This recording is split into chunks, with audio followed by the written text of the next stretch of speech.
Bismillahirrahmanirrahim. Alhamdulillahirabbil alamin arrahmanir rahim maliki yaumiddin iyyaka na'budu wa iyyaka nasta'in shiratal ladzina an'amta 'alaihim.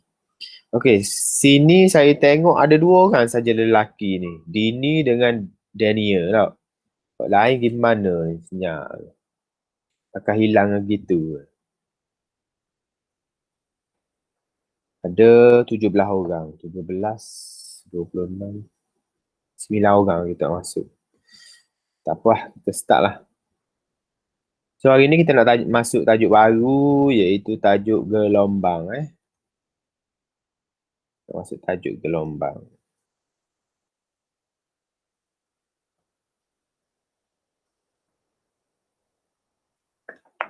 Melihat pada buku tagnya adalah muka surat pada muka surat dalam buku tag muka surat. Allahu Akbar. Muka surat 173 dalam buku tag. Okey. So pengenalan kepada gelombang lah, asas gelombang. Okey, gelombang ni adalah satu bidang yang besar lah dalam fizik. Okey. Yang mana kalau seorang profesor tau. Macam saya kenal dulu Profesor Wan Daud. Wan Mahmud nama dia. Profesor Wan Mahmud. Spesialis dia adalah dalam bidang gelombang. Dia gelombang dan optik. So kalau awak tanya soalan berkenaan dengan gelombang, dia boleh jawab lah. Tau. Gelombang sekarang ni sangat menyeluruh lah dia punya aplikasi dia tu. Okay. Sekarang ni kita menggunakan gelombang. Kalau siapa yang guna Unify dekat rumah, dia guna fiber optik. Fiber optik tu dia menggunakan gelombang cahaya. Okay. Maksudnya data tu dihantar melalui gelombang-gelombang cahaya. Okay. Dan kalau siapa guna ceramic ni dia guna kabel. So data-data tu dihantar melalui arus elektrik. Tu beza antara Unify dengan ceramic. Walaupun dia sama, dia syarikat yang sama iaitu syarikat Telekom Malaysia, tapi Unify ni lagi canggih lah. Dia menggunakan teknologi fiber optik yang mana data tu dihantar dalam bentuk gelombang cahaya. Gelombang cahaya ni kita semua tahu cahaya ni dia laju. Yang pertama dia laju, lepas tu dia rintangan dia kurang. Lagi-lagi dia menggunakan fiber optik yang mana fiber optik tu dalam dia ada kaca. Bila ada kaca tu gelombang lagi cepat dihantar. Okey. So, kita nak masuk bahagian 5, asas gelombang. Okey. Pengenalan kepada gelombang. Macam mana boleh terjadinya gelombang. Okey, yang kita duduk tengok hari-hari ni. Yang pertama, kita bercakap sebab apa dia mengeluarkan gelombang bunyi. Dalam mulut kita ni ada satu bahagian tu nama dia peti suara. Yang mana peti suara tu dia akan sentiasa bergetar. Bila dia bergetar, dia akan menghasilkan gelombang yang boleh didengari oleh orang lain. Okey. Sebab gelombang ni asas dia pada getaran. Kalau ada getaran, adalah gelombang. Tak kira lah getaran tu daripada air ke. Contoh air menitik. Tak. Getaran. Getaran tu disebabkan oleh pertembungan molekul air. So dia akan menghasilkan gelombang. Kalau bunyi pula, kita ketuk tu, dia akan bergetar. Okey, ni gelombang air. Objek yang terjatuh dari permukaan air menghasilkan gelombang air. Okey. Sebab apa? Getaran pada permukaan gelombang. Okey, gelombang ni sebenarnya dia membawa tenaga. Dia membawa tenaga daripada satu tempat ke tempat, sebaran tenaga. Okey. Gelombang dapat dihasilkan apabila suatu sistem berayun atau bergetar dalam satu medium. Okey. Contohnya ayunan ladung di atas permukaan air menghasilkan gelombang air. Katakanlah awak ada air dalam satu besen. Okey, ada air dalam satu besen, lepas tu awak ambil spring. Spring ni awak gantungkan dengan ladung. Okey. Lepas tu spring ni awak gantung lah di apa-apa pun. Di hanger ke tak. Okey. Jadi bila awak getarkan spring ni naik ke atas, turun ke bawah, naik turun.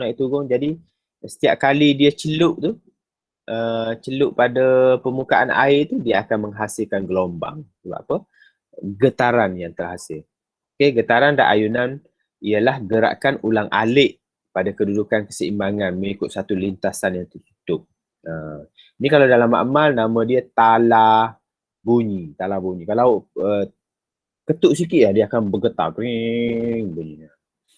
Okey, ni gelombang air yang dihasilkan oleh dua pencelup. Okey.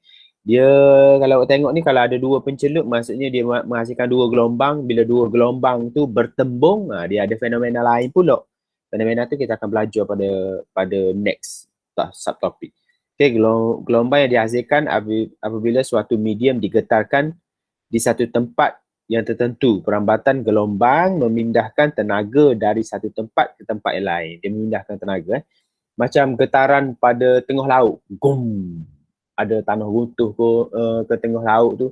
Ada macam gegaran ke tak. Lepas tu gegaran tu dia akan sebar. Sebar dia bawa melalui air sehinggalah ke tebing.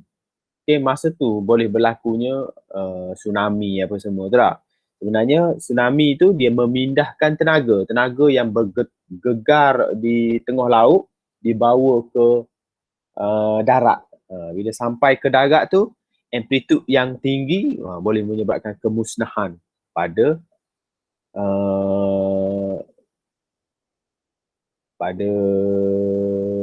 darat. Okey. Dia memindahkan tenaga. Mudah je kalau kita nak tengok gelombang ni, awak ambil satu tali yang panjang, awak getarkan dia daripada atas bawah kalau kita tengok. Katakanlah ni saya pegang tali, saya getarkan tali tu atas bawah. So dia akan menghasilkan gelombang. Tali tu, saya buat. So gelombang yang terhasil tu sebenarnya memindahkan tenaga yang saya kenakan pada tali tu, dia pindahkan arah perambatan gelombang tu dalam keadaan lurus ke depan. Okey, jenis-jenis gelombang. Okey, gelombang boleh dikelaskan dari aspek perambatan profil gelombang. Profil gelombang dalam rajah 5.5 merambat dengan masa sepanjang arah perambatan gelombang. Gelombang ini dikenali sebagai gelombang progresif. Contoh gelombang progresif tu, gelombang air tadi lah. Gelombang air bila jatuh tu, dia pun gerakan gelombang tu pun meluas, tersebar. Tak? So, progresif ni dia bergerak. Ada satu lagi gelombang, nama dia gelombang pegun. Okay? Yang mana getaran dia tu setempat. Getaran setempat. Kebanyakannya pada tali alat muzik lah. Alat muzik. Gelombang pegun ni biasanya ada pada alat muzik. Seperti gitar, seperti ukulele. Allah. Jatuh pula. Okay. Profil gelombang pada 5 ketika yang berturut-turut bagi sebahagian daripada seutas tali gitar dipetik. Okay, gelombang pegun dihasilkan antara dua gelombang progresif. Gelombang tu bergerak tapi bertentangan arah satu sama lain. Dia bertembung. So kalau tali gitar tu kalau kita petik ada sebahagiannya ke bawah, ada sebahagian ke atas. So dia akan pertembungan tu kita panggil gelombang pegun. Okey. Gelombang yang dihasilkan oleh tali gitar dipetik ialah satu contoh gelombang pegun. Gelombang pegun ialah gelombang apabila profil gelombang tidak merambat dengan masa. Dia tidak merambat. Dia gimari gitu ya. Kalau gelombang air ni, dia merambat terus sampailah ke tebing. Merambat dengan masa. Maksudnya masa dia bertambah. Tapi kalau gelombang pegun ni, macam tali gitar kalau kita petik, dia atas bawah di tempat yang sama saja. Dia ada satu ke bawah, satu ke atas, satu ke bawah, satu. Maksudnya dia berada pada satu tempat yang pegum. Gelombang tu gelombang pegum. Dan ada lagi jenis gelombang yang lain, nama dia gelombang mekanik ataupun gelombang gelombang seterusnya, gelombang elektromagnet. Gelombang elektromagnet ni banyak kegunaan dia, nanti kita bincangkan balik. Kita tengok dulu gelombang mekanik. Gelombang mekanik memerlukan medium untuk memindahkan tenaga. Contohnya gelombang bunyi. Saya cakap ni saya perlukan medium untuk memindahkan dia. Mula-mula saya cakap ni daripada medium getaran peti suara saya, getaran. Lepas tu dia pun pindah melalui udara. Udara tu masuk dalam mic yang ada pada laptop saya ni, mic. Getaran tu bertukar menjadi arus elektrik sampailah ke telefon awak. Telefon awak pada speaker tu dia tukar balik tenaga elektrik kepada tenaga bunyi. So awak dapat dengar. So dia memerlukan medium. Kalau tak ada medium, kita tak boleh dengar. Okay. Kalau kita duduk di ruang angkasa, tak ada udara, tak ada apa, tak ada dia kosong saja, vacuum. So bunyi tidak dapat didengari. Sebab apa? Sebab dia perlukan medium. Okay, contoh gelombang yang memerlukan medium adalah gelombang air. Of course lah dia perlukan air tau. Kalau tak ada air tak jadi gelombang air. Gelombang bunyi dan gelombang seismik. Gelombang seismik ni gegaran pada bumi, permukaan bumi, gegaran dalam kerak bumi yang boleh kita rasa gegaran dia tu. Itu kita panggil gelombang mekanik. Gelombang elektromagnet pula tidak memerlukan medium seperti cahaya. Cahaya daripada matahari direct pada tu. Tak perlukan medium pun. Tak. Gelombang radio. Gelombang radio antara satelit dengan satelit berkomunikasi. Tak. Macam kita tengok siaran live bola. Bola sepak sekarang ni Euro. Duduk di mana tu? Di Eropah kita dapat tengok live. Hanya delay beberapa saat saja. Tak? Sebab apa? Sebab dia hantar melalui gelombang elektromagnet. Gelombang elektromagnet ni bergerak dengan halaju dia 3 darab 10 kuasa 8 ms negatif 1. Okay. Maksudnya di sini 3, 0, 0, 0, 3, 4, 5, 6, 7, 8 meter dalam masa 1 saat dia bergerak. So sangat laju lah. Okay. Sama dengan halaju cahaya. Halaju elektromagnet ni, halaju cahaya tu termasuk dalam gelombang elektromagnet. Gelombang elektromagnet ada 7 adik-beradik. Yang pertama sinar gamma. Yang kedua sinar X. Yang ketiga UV ultra ungu. Yang keempat cahaya. Cahaya yang kita nampak sekarang ni, cahaya nampak. Yang keempat, yang kelima inframerah. Infrared merah. Kebanyakannya kalau tu kita guna inframerah. Infrared lagi gelombang radio. Lepas tu gelombang mikro dulu. Mikro radio. Gelombang mikro, gelombang radio. So kita ada 7 adik-beradik ni. Dia tergolong dalam gelombang elektromagnet. Okay. Semua ketujuh-tujuh ni bergerak dengan halaju yang sama. Okay. Infrared ni banyak kita jumpa dalam, kat mana kita jumpa Siapa tahu infrared? Kat mana kegunaan infrared? Remote TV tu. Remote TV tau. Paling simple sekali kita boleh tunjuk adalah pada remote TV. Remote TV tu guna infrared. Kalau telefon kita. Telefon handphone kita tu ada line tau, ada line 3G apa semua. Tu guna mana? Sinar gamma ke sinar X ke UV ke kat mana? Siapa tahu? Ha, UV ya. UV. Micro wave. UV tu ultra ungu. Okey, ultra ungu. Okey.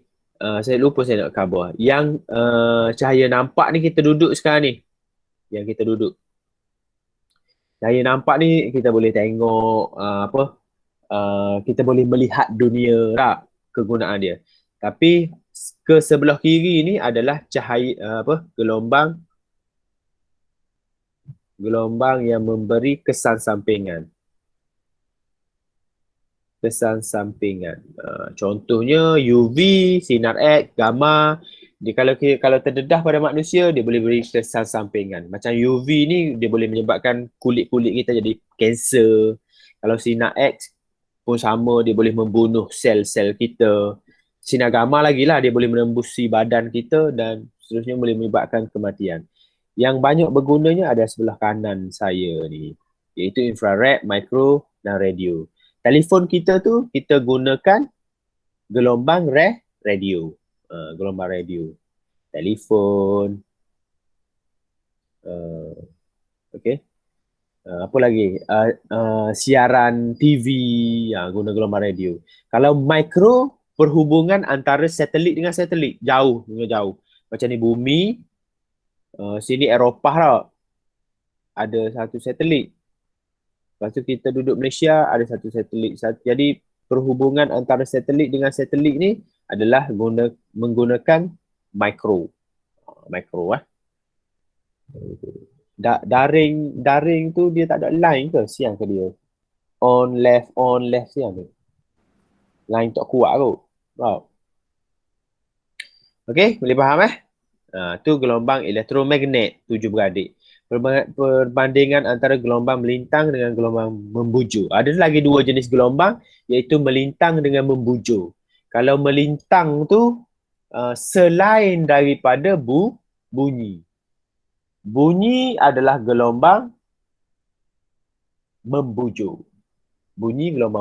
Selain daripada bunyi, tak kira lah gelombang air ke, gelombang udara ke, gelombang cahaya ke, gelombang bunyi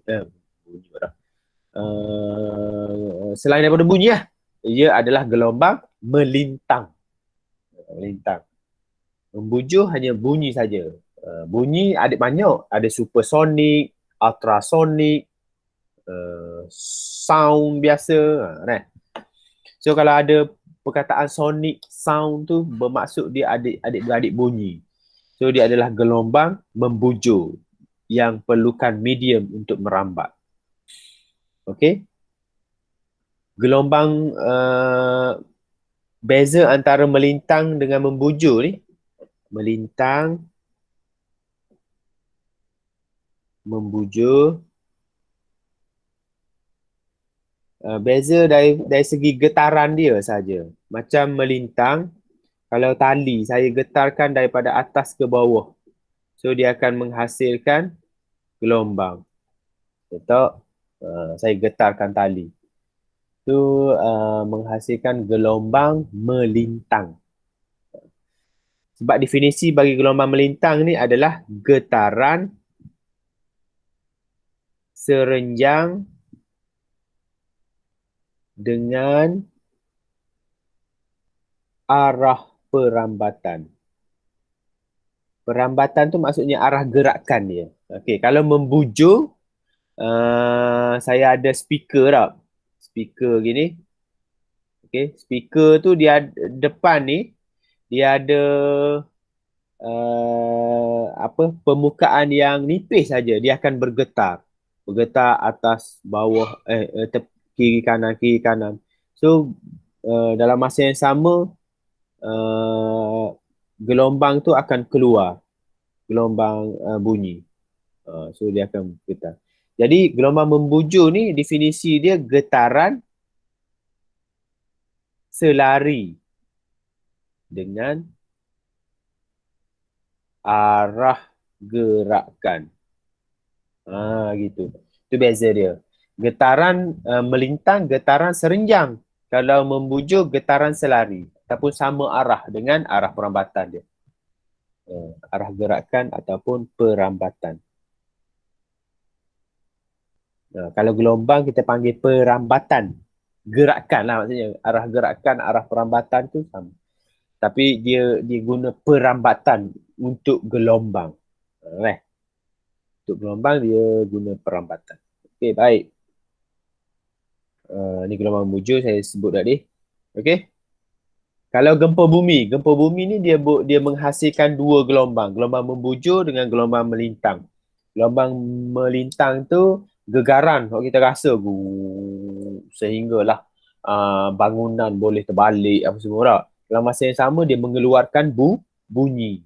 Jadi dia ada dua situ, gelombang melintang dan gelombang membujur. Jadi saintis-saintis ambil kedua-dua gelombang ni buat analisis, maka dia boleh tentukan kat mana punca tu, pusat berlakunya gegaran. Okey, ciri-ciri gelombang kalau awak tengok sini ni air. Apa beza awak tengok? Kalau katakan ni laut. Sini ni laut. Ni laut. Kalau tengok daripada bentuk gelombang ni, apa yang awak boleh kata? Semakin dia menghampiri pantai ataupun di sini pantai, makin dia menghampiri pantai, gelombang dia semakin rapat ataupun panjang gelombang semakin pendek. Panjang gelombang kita kira sini, daripada puncak ke puncak. Nama dia lambda. Lambda kita panggil. Kalau tengah laut tu dia jauh. Dia jauh sini. Lambda. So kalau perhatikan memang betul lah. Gelombang di tengah laut kita tak nampak sangat sebab dia jauh dah. Tapi bila dia menghampiri pantai, dia jadi semakin pendek dan kita nampak dia punya tenaga yang terhasil. Okey, untuk gelombang dia ada dua benda iaitu amplitude, tempoh. Kalau ada gelombang gini, amplitude ni adalah sesaran dia sini. Sini kita panggil amplitude. Right. Kalau tempoh pula, masa dia bergerak daripada puncak ni ke puncak sini. Berapa masa yang dia ambil untuk ni. Ni adalah tempoh. Gitu. Ada frekuensi, ada panjang gelombang saya sebut tadi. Frekuensi kalau kita dapat tempoh, kita boleh kira frekuensi. Sebab frekuensi F sama dengan 1 per tempoh. Right. Kita boleh kira guna rumus F sama dengan 1 per tempoh. Okey, panjang gelombang, lambda, kita boleh kira jarak dia daripada puncak ke puncak. Dan laju kita boleh kira juga dengan menggunakan rumus V sama dengan F lambda. Kita dapat frekuensi, kita dapat panjang gelombang, maka kita boleh kira hal laju bagi gelombang. Mana contoh gelombang tu? Contoh pengiraan.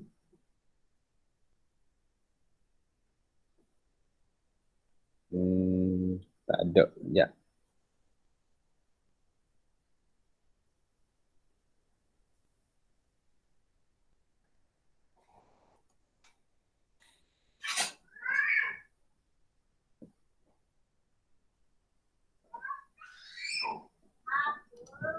Sekejap saya cari nota sekejap. Cari soalan.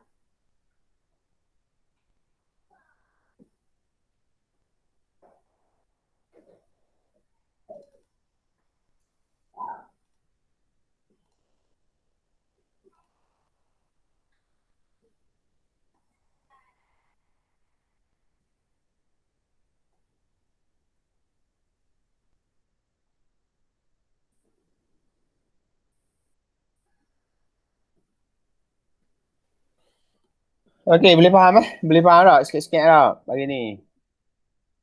Boleh. Okey. Baik, kalau dalam buku teks, tu tak pengiraan dia. Buku teks tu kalau boleh tengok muka surat 183.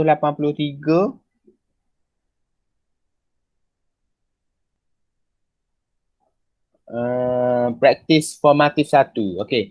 Rajah 5.2 menunjukkan graf sesaran melawan masa bagi suatu gelombang. Okey, graf sesaran masa bagi satu gelombang. Apakah yang dimaksudkan dengan amplitude?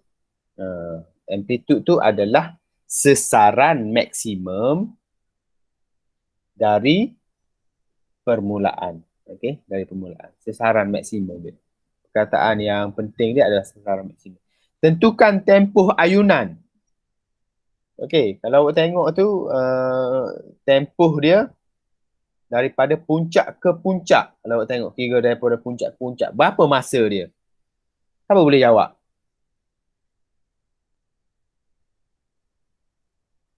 Itu dia. 6 saat kau. 6 saat 6 saat? Serius lah? 0.6. 0.6. 0.6 Oh jauh. Ya betul. Okey, sekejap saya lukis Saya lukis. Present lah. Present. Display.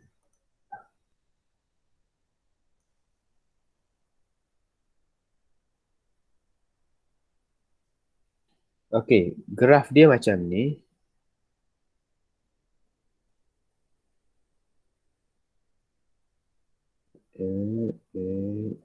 Sekejap.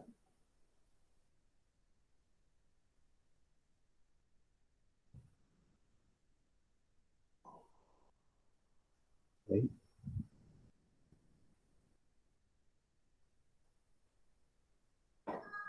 Macam gini.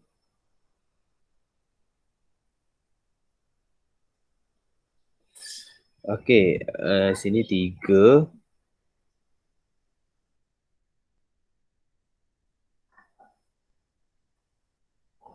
Bawah ni pun negatif 3. Lepas tu sini 0.2. 0.4. 0.6. Okey, baik. Kalau awak tengok sini, sedap. Tempoh dikira daripada puncak ke puncak. Okey, maksudnya kita nak cari masa sini ni. Ini masa. Okey. Tempoh tu juga bermaksud masa untuk melengkapkan satu ayunan ataupun untuk melengkapkan satu getaran yang lengkap. Okey. Bahasa mudah dia daripada puncak ke puncak lah. Tapi bahasa susah dia satu ayunan bermula daripada kosong sehinggalah dia kembali kepada kosong balik. Situ maksudnya. So sini satu ayunan dia adalah 0.4 ataupun ni puncak ni awak tulis balik sini. Di tengah-tengah ni 0.2. Dia satu ni 0.2 dah. Lepas tu di tengah-tengah dia ni mestilah 0.1. Betul? Ni pula 0.4 dengan 0.6 di tengah-tengah dia mesti 0.5. So 0.5 tolak 0.1 bersamaan dengan 0.4. So tempoh di sini sama dengan 0.5 tolak dengan 0.1 bersamaan dengan 0.4 saat. Boleh? Boleh? Seterusnya, hitungkan frekuensi ayunan. So kita dah dapat tempoh, kita boleh kira frekuensi F sama dengan 1 per tempoh. Sama dengan 1 per 0.4. Okey. So 1 bahagi 0.4 berapa?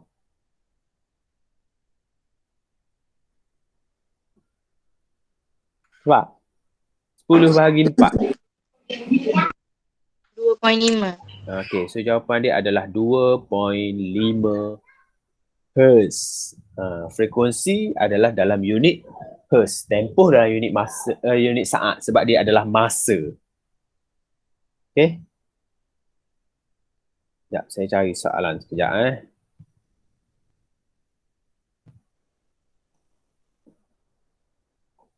Sebelum kita menamatkan kelas kita, cari soalan dulu.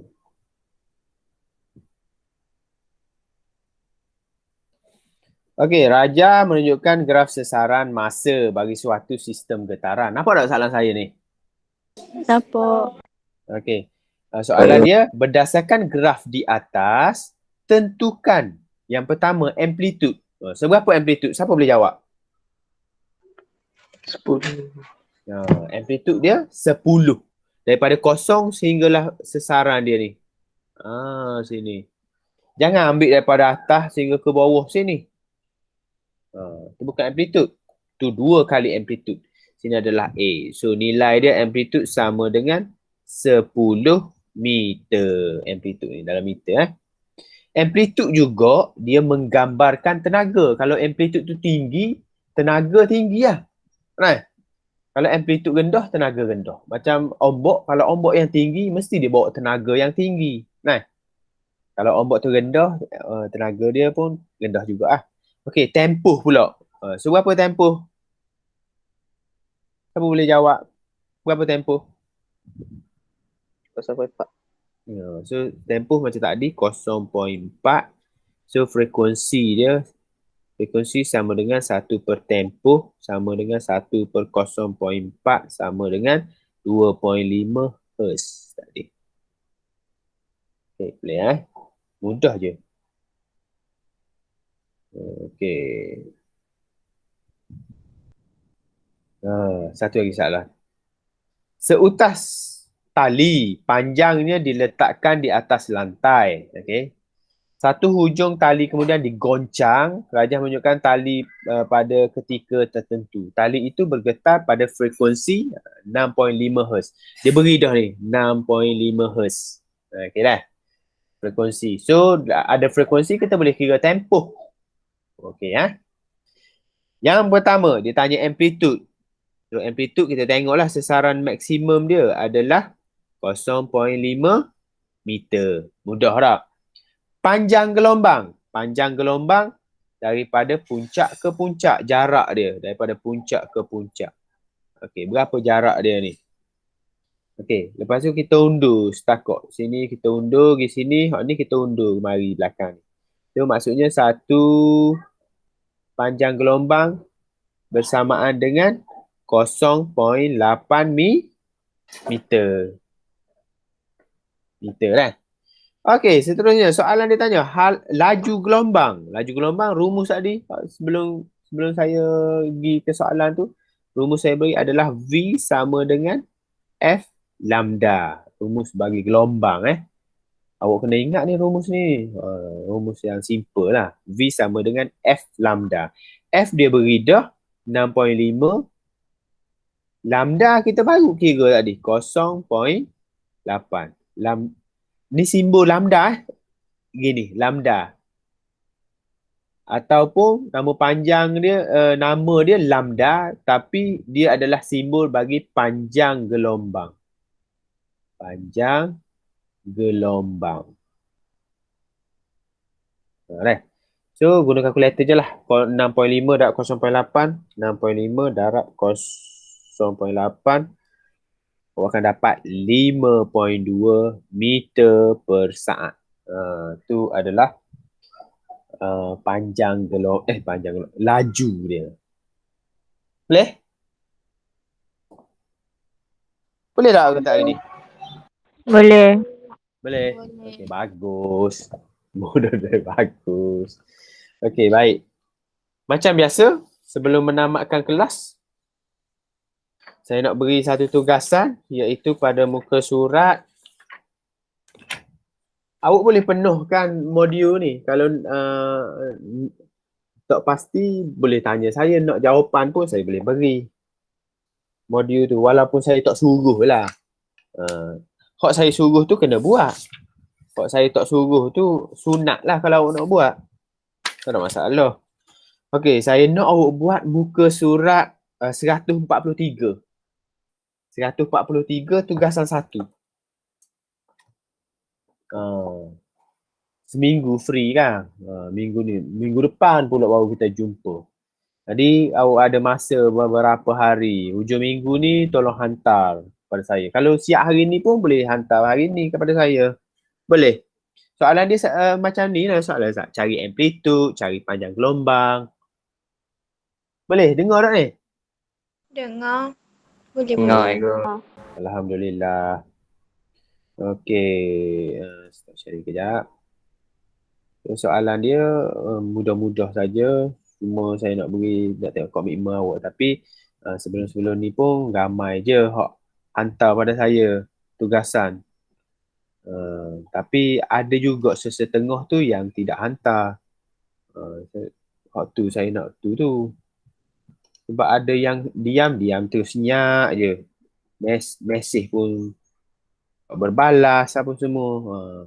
Senyap saya tak tahu gimana. Sekurang-kurangnya respon. Tak, respon hantar kerja. Maksudnya buat. Okey, cikgu saya buat. Kira okey lah. Okey, sebelum tamatkan kelas, tolong taik nama tepi ni dekat ni. Nama